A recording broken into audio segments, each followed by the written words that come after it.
بسم اللہ الرحمن الرحیم۔ جی تو ناظرین، ایک عراقی بوڑھے شخص نے ایک بار بتایا کہ 1991 میں جنوبی عراق کے شیعوں کی تحریک کے دوران عراقی فوجی ہم میں سے کچھ لوگوں کو کربلا سے گرفتار کر کے ایک بیابان میں لے گئے۔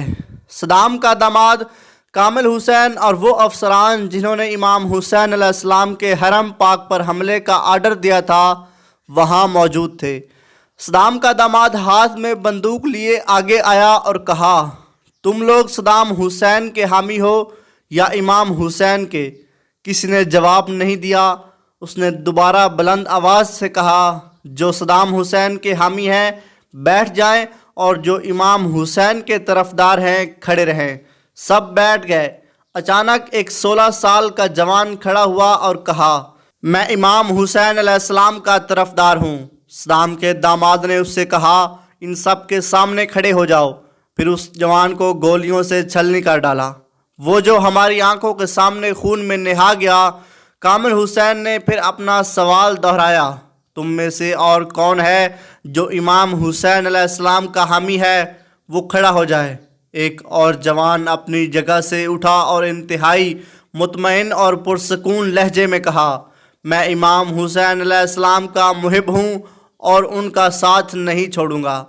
صدام کے داماد نے اسے بھی گولیوں سے بھون ڈالا۔ اس کے بعد اس نے اپنا پھر سوال دہرایا، مگر اس بار ہم میں سے کسی نے جواب نہیں دیا۔ سب چپ بیٹھے رہے۔ لہٰذا ہمیں شہر لا کر آزاد کر دیا، مگر میں دل ہی دل میں اپنی بزدلی پر شرمندہ تھا۔ رات کو جب میں سویا تو خواب میں دیکھا کہ میں امام حسین علیہ السلام کے حرم میں ہوں۔ امام حسین علیہ السلام زری مبارک کے پاس کھڑے ہیں۔ آپ نے حکم دیا کہ پہلے شہید ہونے والے جوان کا لاشا لے آؤ اور کربلا کے شہداء کے ساتھ دفن کر دو۔ اس کے بعد امام حسین علیہ السلام نے فرمایا کہ دوسرے جوان کا جنازہ میری زری میں دفن کر دو۔